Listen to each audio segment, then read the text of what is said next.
Hello and welcome everybody again to New Earth Consciousness.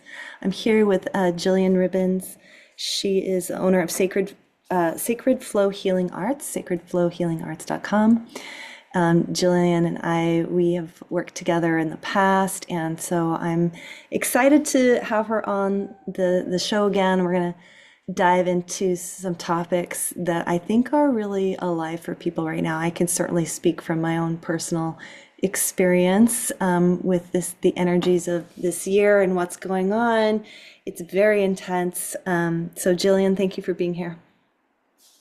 Thank you for having me. Excited to chat. And Yeah, yeah, things are heating up. say that again. Things are heating up. They are heating up. Before we hopped on, we were talking, and it's no coincidence. The woman that I just interviewed, we also were talking about the nervous system and Hmm. pausing.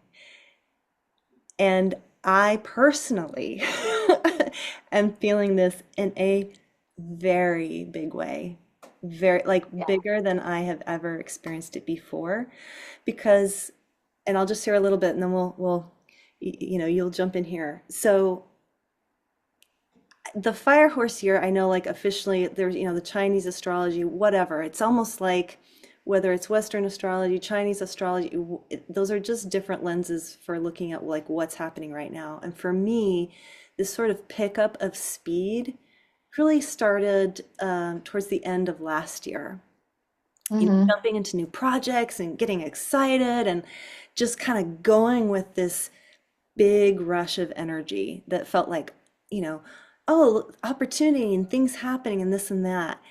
And literally just in the last couple weeks or so, maybe month, I have felt like, what is going on? Like I am feeling so drained, zapped, like my nervous system is screaming like stop, you know, and and so it's intense because it can be confusing, right? When you're in this energy of like movement and creativity and things happening and you're feeling like, okay, I just got to ride whatever this wave is, and then suddenly feeling like, wait a minute, where is this taking me? What's happening? I don't know if you can speak to that, Jillian. I'm curious about your experience or your insight or what you're seeing, but it's just no coincidence that this is a theme that's coming up right now.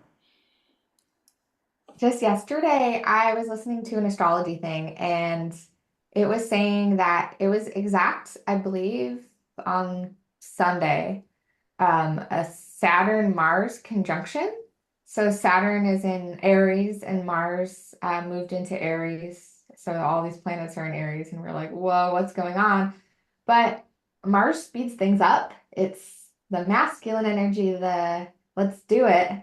And Saturn slows things down and asks us for reflection and to integrate things with pauses. And so that conjunction is correlated in several other parts of history, recent history, with oil crisis and like, oh, what are we going to do now? Like gas prices are so expensive. How are we going to keep go, go, go? And the other thing that came up with this conjunction was actually during COVID. There's a Saturn and Mars conjunction. Oh, really? And I was thinking and reflecting on 2019, right before COVID, and just how crazy everything, the world was, and how we were going at this speed. And this correlated with a healing crisis I had, where I had just these flare-ups of histamine dysregulation, and I had issues sleeping through the night. I couldn't sleep through the night at all. Mm. And I realized during that time I needed to start taking like little mini pauses for myself to just, like if I needed to see a naturopath or travel to go get some extra support, that I needed to build that into my schedule and my regimen. So I took kind of a pause towards one of my locations where I no longer work. I had two practice locations. And one of them was a decent enough commute that I decided just to set up my camper van and just have that available for me in between days. So that was interesting visiting that and seeing how we were just so anxious moving on this planet. And then what happened during, like, after the beginning part of COVID was for me was this huge, like, settling of the nervous system. I still went outside a lot.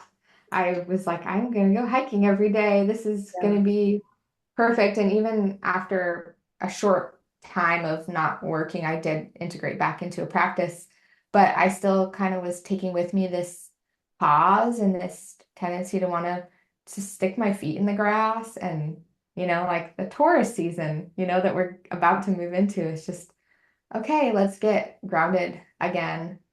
And yeah, it's interesting with this idea of everything's moving forward, I think all of the planets were direct, but then with these little snags and loose ends, like the whole Mercury thing, Mercury being in Aries, and then Mercury also being conjunct Saturn. So it's like we have to take some time with with these new plans and with this communication. Yeah. So that, that part of the pause, I definitely had a little bit of fear around, the cost of living going up and the cost of gas prices. And recently I've been thinking, this is supposed to be this way. We're supposed to take more reflection and feel into where we're going and be a little bit more methodical about it. Because I don't know about you, just in the spring, it feels like, wow, like I just got back from like two almost back-to-back trips. And yeah, I was down in California. I flew from Oregon to Colorado for this beautiful sound healing workshop, and I learned a lot. I was there for about a week, and then I flew back, spent a little bit more time in Mount Shasta area, did a workshop, came back here, worked at my clinic, and then now I'm last week just got back from um, like 4-day trip to Arizona to do a class on the nervous system, which was really interesting when I got into this class. It's an osteopathic approach to the autonomic nervous system and vagus nerve. I wish I would have had some kind of warning, like get a lot of rest, because some of those techniques that we were working in class just took me out and I couldn't function. I was like, I can't stay awake right now. And And why yeah, it was was. that? Was it because your nervous system's deep like needed such a deep reset, or why? It's interesting. I don't know anything about nervous system work or the vagus nerve. I mean, I've heard some things about the vagus nerve, and I know how important it is for our nervous Yeah. system and our sense of well-being. But as far as like the actual techniques or what's involved in working with it, I'm clueless. So I'm curious if you could talk a little bit more about that. So our nervous system has branches. So there's a posterior branch of the vagus nerve. It kind of wraps around the front of the heart and the stomach, innervates the voice and vocal cords and the trigeminal nerve, the jaw, chewing, socializing. And then it also has a branch in the back of the heart and kind of closer to the spine. And so the posterior nervous system, the dorsal nervous system, is like the reptile brain. It's like the freeze response. You go through something hard and then you just freeze and you can't function, you can't get out of bed. Hmm. We also have the sympathetic nervous system, which is like the spinal cord in the brain, and it's the going, like continuing just moving. People who are stuck in that sympathetic mode, they don't digest their food very well, they don't have ability to really slow down. And as the nervous system has evolved, because we're relying on each other, right? We need resources and food, and we need to collaborate to survive.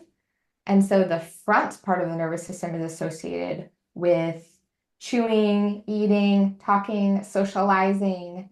and it's the polyvagal nervous system, which is it's not fight, it's not flight, it's not freeze. It's like let's like comb each other's hair. Let's just like support each other, give massages. It's Mhm. kind of how I guess chimpanzees Mm. function Yeah. in their society. If they have a conflict that they need to resolve, they'll actually have like an orgy. And Mm. then in the aftermath of that, they will resolve the conflict.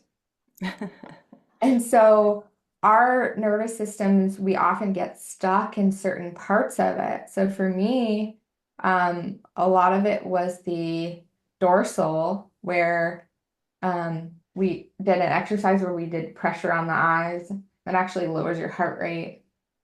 And for some people, it can really just weaken your pulse just temporarily Mm. because your just like system just stops. For other people, they get amped when they receive that kind of work and Mm. their nervous system doesn't respond that way. Mm. So this was kind of how we understand and assess people and what layer of the nervous system that they're like existing in the most and where, where they're stuck. And then utilizing it was funny because I'm an acupuncturist and I'm interested in acupuncture with things that new things I can learn for sure. But my interest and my main compelling calling has been in osteopathic work and how we can work with the organs and improve the function and how we can go a little bit deeper with that. So, in this workshop, instead of focusing on what the body tells us from a physical perspective, or our body has some torsion, and maybe the stomach is overactive, or maybe the liver is congested. And basically, when the body has a restriction, the rest of the system is going to take up the slack. So if I have shoulder pain, that's not as important as like my heart's functioning and my liver is Mhm. healthy. Mhm. And so if there's any restriction in the organs, you're gonna pay the price with your physical, your musculoskeletal system more. Mm. And so instead of focusing on this restrictions and where issues are in the body, it's kind of like you see that the nervous system is not functioning optimally. It's like dysregulated. And then you're using like these neural and fascial techniques through the meridian channels to help somebody to reset their nervous system. And so that information is going to be more clearly communicated. Yeah. It's interesting as you were uh, talking. My question, the question that comes up for me, because it seems like everybody is dealing with nervous system dysregulation. Like, Mhm. I don't like literally everybody. I don't know one person in my life who's like good. You know what I'm saying? Like that they're just full of energy. A lot of people, like you said, they're either functioning on fumes or they're dealing with chaos and trauma, or they're in some kind of fight or flight mode, or they're just completely shut down. Um, and I was just thinking about this for myself in terms of like even just the energy that's on the planet and where we find ourselves right now, especially with technology, Mhm. because technology is moving so incredibly fast right now. Like it is, I don't think we don't we don't know it necessarily because we don't see it. It's like, I mean, think back about, I don't know how many years ago. I remember I remember not having an iPhone. It might have been, I'm trying to think, maybe 2008, 2009, 2010. Like I didn't have an iPhone. I had a flip phone. And I remember going to California and riding the BART station. everybody had an iPhone. I felt like the weirdo, literally the weirdo on the train because everybody was on their iPhone. I'm like, I don't even have one. I just have to sit here, you know? And so then fast forward, it's like, so fast forward, right?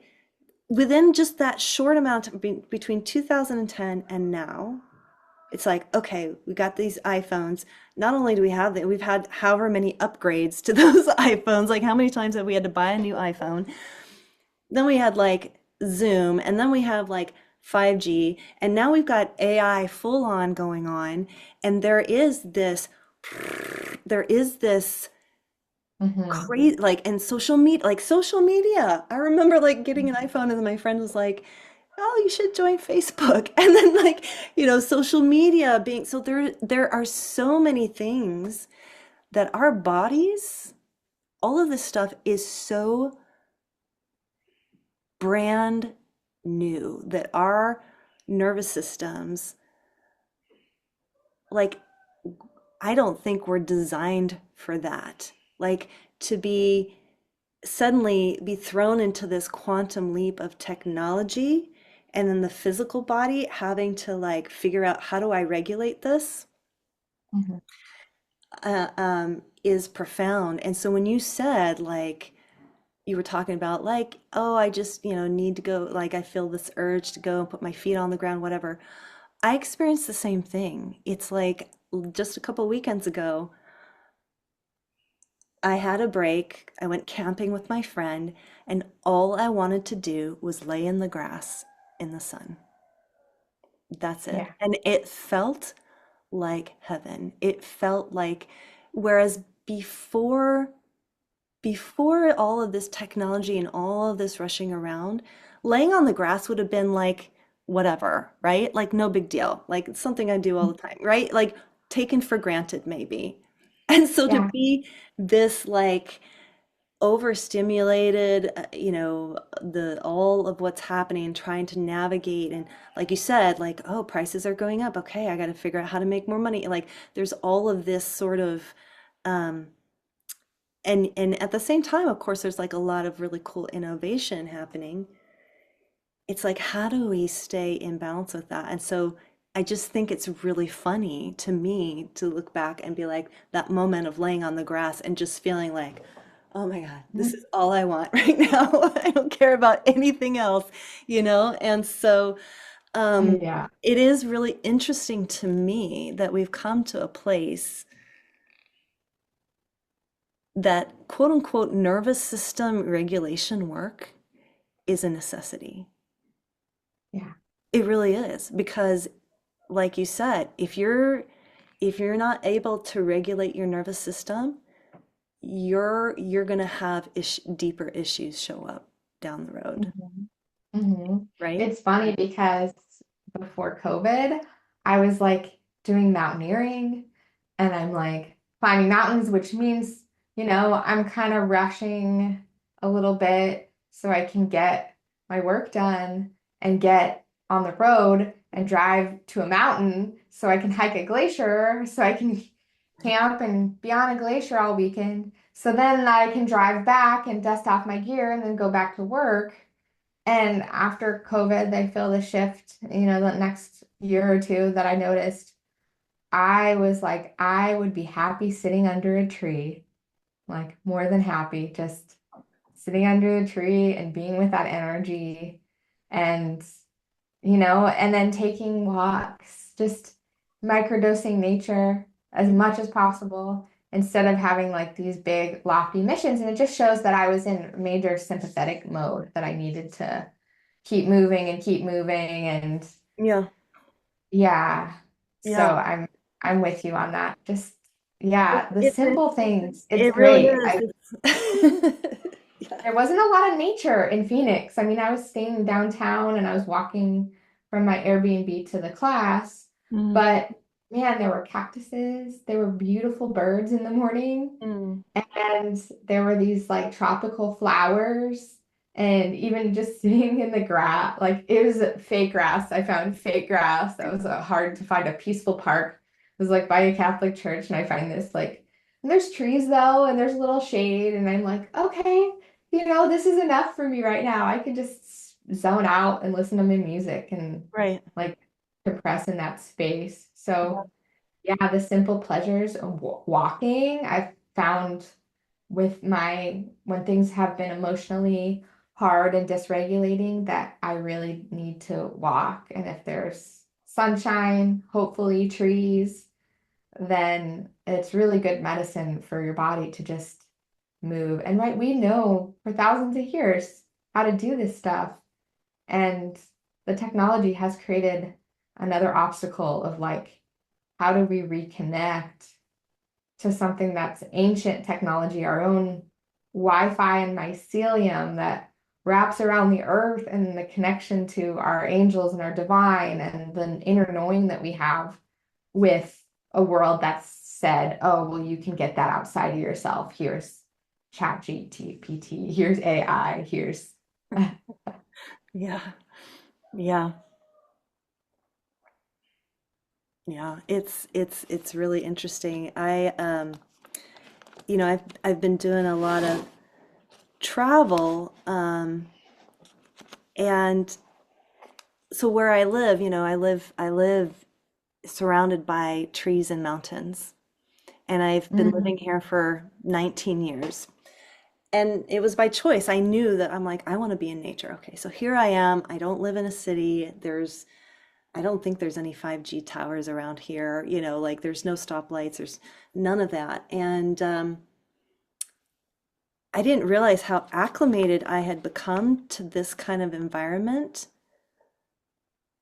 and until I had to like go to the airport, go through all the scanners, be in the city.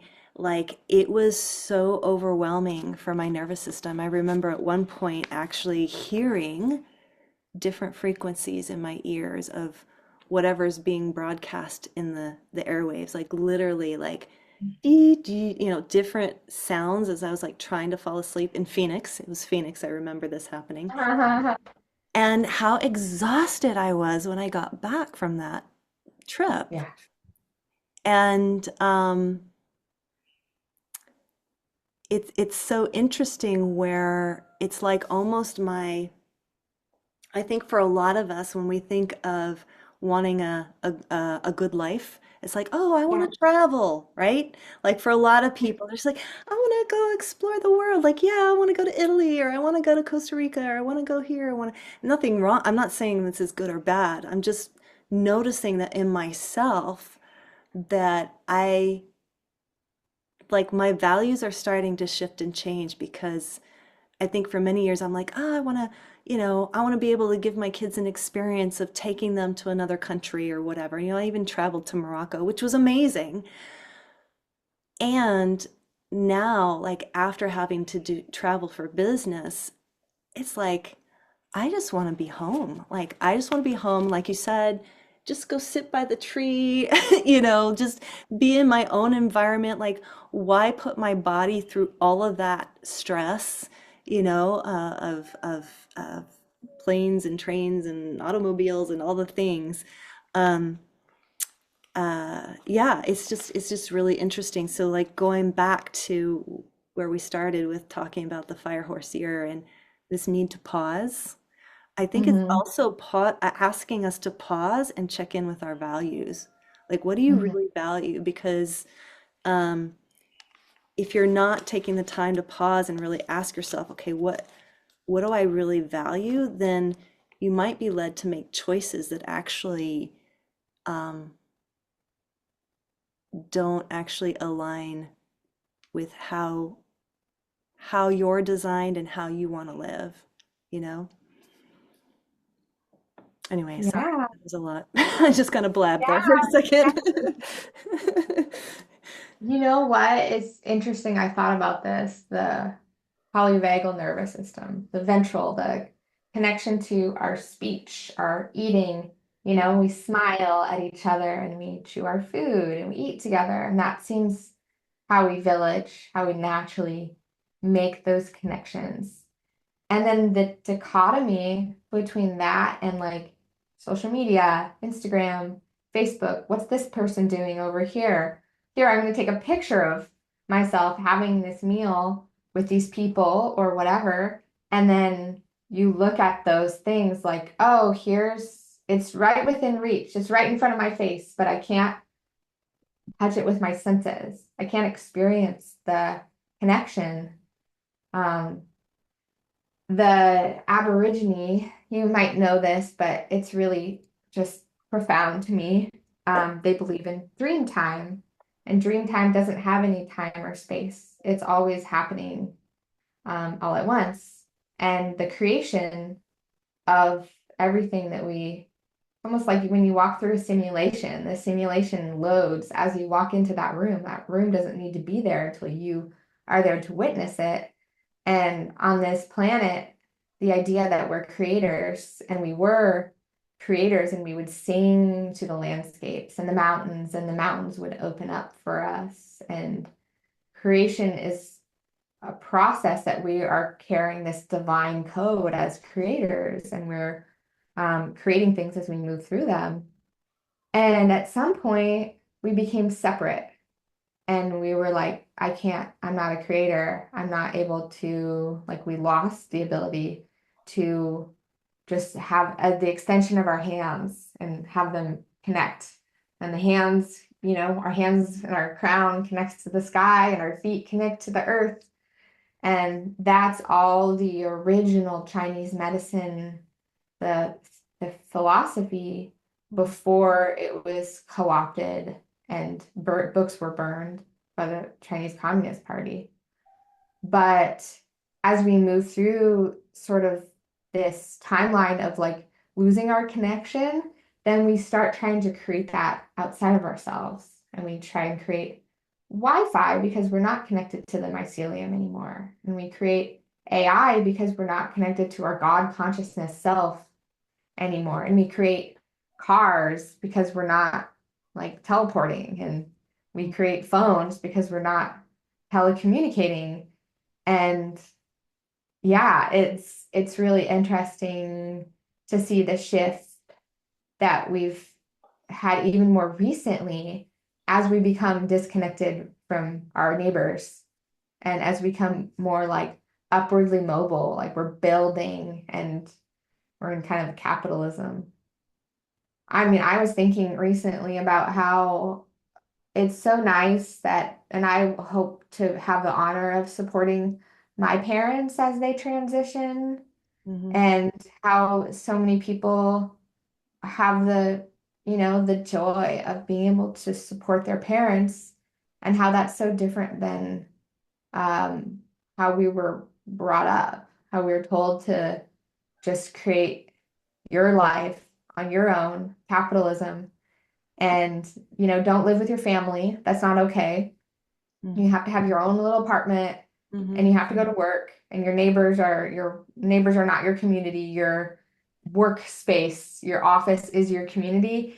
And don't take care of your parents when they're moving through that transition, because you can put them in a home, and it's just more um, jobs for people who aren't your family to like do this compassionate thing. And so as I was feeling into the shift right now and how it's becoming more and more possible for people to just survive and make an income, and I was like, but the natural way that we should be doing is we should just take care of our family. We should take care of each other.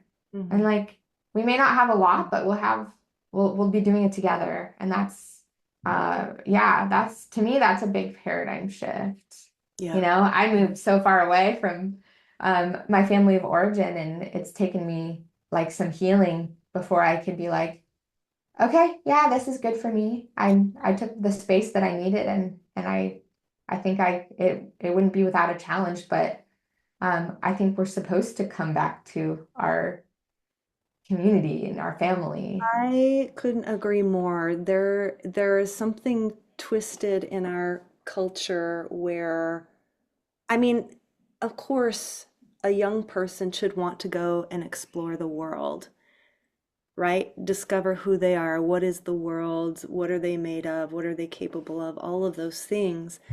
But it's almost like it has, if you have to come back home, it's almost seen as you failed, Mm-hmm. right? Like you failed, you're a loser. Sorry that happened to you. You have to come back home, whatever. It's like the whole fabric of this system that has been created here is it's literally designed to suck out all of the resources. Like it really has this sort of, a friend of mine calls it like we're on a slave planet. And it's really true. It's kind of like we're working, working, working, and we're taxed in so many ways. We're supposed to have our children move away. Our elders, any last bit of money that they have left gets sucked up by uh, the whatever old folks home, because it costs thousands of dollars per month to have them in there, so no generational wealth gets left behind. Each generation then is starting over at the beginning, right? Instead of being like, okay, we're going to build our wealth and resources. So, and just in my own thinking of like my own experience with family, like you're saying, like, okay, yeah, it was expected to go to school, basically not come back home, like go figure your stuff out, go make a life for yourself, don't come back home. And having now two boys, and the oldest one has been sent off, he wanted to leave, fine, Mm-hmm. but it's like, he is discovering how hard it is to get by. He's a full-time student, he's having to pay rent, he's all these, like, he is living bare minimum, literally just bare minimum. And I think that's the case for a lot of young students. And it's like, why are we doing this? Like, and secondly, it's like people are spending tens and thousands of hundreds of thousands of dollars to get these degrees only to find out that they can't find a job, right? And so it's like the whole Yeah, thing is falling apart. And so it's like it's a either psyop. it's a total psyop, and we have to really, again, like question everything and be like, okay, what can I create differently? And what I'm noticing just in social media, like if it is that there are a lot of people that have this desire of like want to create eco villages and communities and things like that where we're and you said something really powerful, which is really to be happy, you just need to be able to have enough to where you have food, you have shelter, you have health, you have a balanced life. And we've been kind of sucked into this idea that, oh, to be successful means to be making millions and millions of dollars. Like it was interesting. I did watch this interview with Alex Hormozy, who's like the guy who invented school, SKOOL, right? And Mm. supposedly like this young man who's like a multimillionaire, and he was having this talk with Tony Robbins, who I'm sorry, I personally cannot stand. No offense, Tony, but I just cannot, like, you're too much for me. Um, but what came out in that interview, it was very clear that Alex was really unhappy. He had succeeded and yet felt totally empty inside. And Yeah. so it's like, what are we doing? Right? It's interesting the timing of all of this because Jupiter has been in Cancer since like June. And the first thing that happened when Jupiter was in Cancer is I talked to my dad, and my dad's dog, that it was their first dog as a couple, they're in their 60s. Yeah. Their first dog as a couple had passed away, and or they had to put her down, and what was happening in that time frame. And she had all of these illnesses already, but the last thing they found was blood clots in her lungs. And my dad, he had surgery and he ended up having, it was a hip surgery. So he was on the, medication, but somehow he got blood clots in his lungs. And I was like, this dog saved your life. Like this dog took on some of your illness for you. That's what animals do. Mm. And it was this huge, big emotional thing, right? It was like, and my cancer, it's my 12th house. So it's like death and release and letting go of things. And then the next thing, the big thing for me about this year was I have a friend. He was like my inner child. I was just getting really to know him. And he was in the Portland like community and like the kind of jam band thing. Mm. So, he made some choices and he overdosed on fentanyl. And like for me, like what you said was true. Sometimes we do things and it's not motivated by like our passions. It's motivated by like an emptiness or something, like something that we're striving for. And so, like, the gift for me with all of that was, yeah, connecting with friends a little bit more, taking my time. And I just really wanted to hold myself in it. I wanted to play music, a song came through that experience. But like, it cracked me open pretty hard, and it also just would not allow this like BS pushing when's the next event, when's the next workshop, when's the next retreat, just like pushing forward blindly. Yeah. And I was just like taking a sacred pause, like no new podcasts, like just giving myself that Mm. deep space to like really feel. And I think I don't know, we'll see what comes of it. We still have a few months, but on a global scale, on a scale of like we're all feeling these things and we're all moving through this weirdness with technology Yeah. and we're moving through this like civil war energy and frequencies. Yeah. Then like how do we come back to what really matters and compassion and family? Like cancer is the mother. Yeah. How do we come back to like our own value system and like collectively, yeah, I know that is gonna make a really big shift as that continues to play out for the next few months and it moves into like a new energy again. Yeah. Yeah. I think it's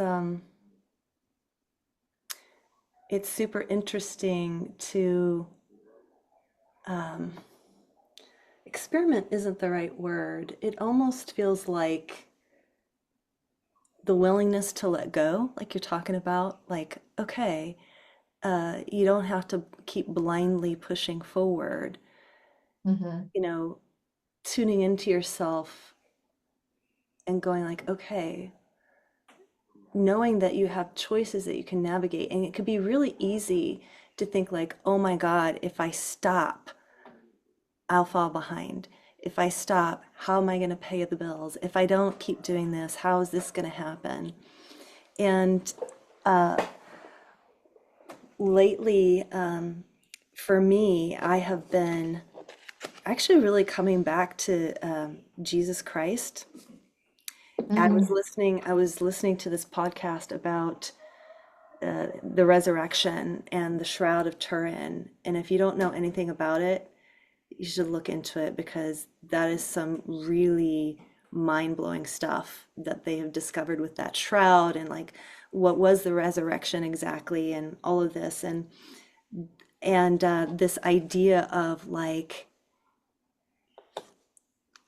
if if everything is actually already taken care of, if you can let go and trust, like it's almost like there's a lot of there's so much deception, right, going on. And so it's almost to me, I feel like I'm this, you're being tested all the time. Like you're having to listen to your body, like, okay, maybe I'll go in this direction. And then you feel that out and you're like, oh, no, that doesn't feel good.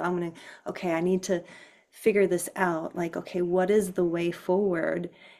And when we're called to that sacred pause, when we're like in that moment of, okay, I've been doing these things this certain way because I thought that was the way. Now I'm feeling that it's not, and that I need to pause um, to have the trust, taking the pause without knowing what's going to come after the pause. Do you know what I mean? It's like taking the pause to reconnect with our real values and trusting that if we can trust that pause, then the next step is shown. And then knowing, being able to let go and know, like you're, oh, like when you align with that, everything comes to you in the way that is needed for you, and trusting, really trusting that journey. It's yeah, it's just really fascinating that I think in the bigger picture of everything, as chaotic as everything is, it's like, in the end, love wins. Um, but it is a bit of a journey, right? Going through it. And I just appreciate what you said about, yeah, making the real connection with real things, real people, the earth, making sure like not to get sucked into the technology, right? Because it's just a tool, but it's very easy for it to then take over and dominate your life because Mhm. it's so seductive. It has this seduction of easiness. It's fast, it's easy. Oh, now AI can do it for you, and all the Mm. things Yeah, AI to can channel for you. I know. Yeah, but it's not about omniscience, omnipotence, like feeling, knowing. It's not about knowing everything at all times. It's about knowing exactly when you're ready to act, exactly what needs to happen. Yeah. And yeah, it's gonna take, I think, people a lot to get centered. I know that Uranus moving into, I always giggle. Uranus moving into Gemini is going to be, who knows what's going to happen with, because the technology has been reaching this like boiling point, but how things are going to shift with it. But I know that we're going to need to really drop in and create systems of our own, and our own biological systems, how we can better support ourselves and how we can Hmm. kind of live with it without, creating trauma to our nervous systems. Yeah. Yeah. Yeah, and to me, it always has felt that, the breakdown of the systems that have been created up until this point is actually a really amazing opportunity, right? Mhm. To get creative and to recreate what it is that we really want. It almost takes down the barriers, like going back to what you said in the shutdowns, right? In the COVID shutdowns, couldn't go to work, couldn't go to school. You were basically at home. And I was blessed to be here. Like wasn't in whatever, a city slum or whatever. But in that experience of having the shutdown and to be forcefully disconnected, instead of it felt so good. Like, wow, you could feel how quiet the atmosphere was, right? There Mhm. was less doing going on. And so in the collective ethers, there was this peace and there was this like deep reconnection with family, like with my household, like my boys and I, like we went biking, we were cooking together, we were laughing together, we were playing games together because there was nothing else to do. Mhm. you know? And so imagine what it would be like. Let's say like, oh my God, yeah, there's another shutdown. Uh-huh. If people can wake up and see like, oh wow, this is an amazing opportunity. What can be created from this, and being able to realize that the true resource actually is here inside of Yeah. ourselves and in our connection with each other and with Yeah. the land that we're on, and that everything is provided. Yeah. That we And you can, have all even those in books behind hardship, you, like right? even in hardship, that we can celebrate and we can be in joy. Like, okay, yes, so you can't get your pancake mix today, whatever, like let's figure something else out. You know what I mean? Like there's always ways to, in a way, it brings people together because it's like, okay, we're going through a hardship now. Let's share, like you're almost forced to connect and share resources and get creative. And, so in Yeah. a way, there really isn't, if you can face it without having fear and worry and see it as like, okay, this is going to be an interesting adventure. It's going to call us to behave and act differently. And Yeah. something really beautiful I think could come out of it. So yeah, anyway, interesting times, but Yeah. huh, Oh, yeah. And yeah, coming back to center, coming back to ourselves, coming back to our families, our friends, our values, you yeah, know, yeah, getting into our bodies and showing up for like our passions. And that's right, the largest act of resistance yeah, is like really just trusting yourself and trusting the inner technology that you have because, you know, the other thing I think about, it kind of fantasize about, but not to an extent, is like the asteroid or whatever that takes out the solar flare that takes out the whole grid of internet access. hmm, It's like, then what do we do? Then how yeah, many resources do we have and how much wisdom, ancient wisdom, is still here that we can yeah, tap into? yeah, And yeah, I guess it's a good practice to like cut those ties when we can as a practice, take time to just be in our energy without having to put stimulation in our head, listening, watching. hmm. Yeah. So much good stuff in our conversation for those that are listening. A lot of golden nuggets here. Jillian, thank you so much. Is there anything else you want to share before we hop off? Yeah, I mean, you are the medicine. You have so much power and so much technology within you.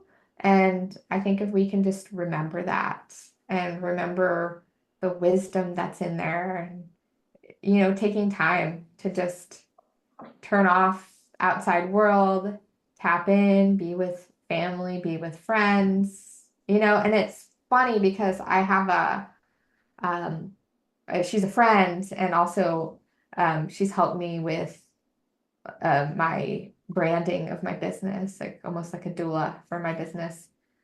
And she was like, I want you to rest as if it's making you money. Yeah, right? And I was like, I got to the point where I was like, some mornings I was like, if I had the time, and space to just stay in bed, I want to put a little tiny desk in my van where I sleep. Just be like, hey, this is a reminder that you're working right now. You're doing inner work. You're allowing and calibrating things so that like the best stuff can come through. Yeah, Yeah. yeah. So good. I love that. That's a great quote. I'll have to remember that one. Yeah, totally. Yeah.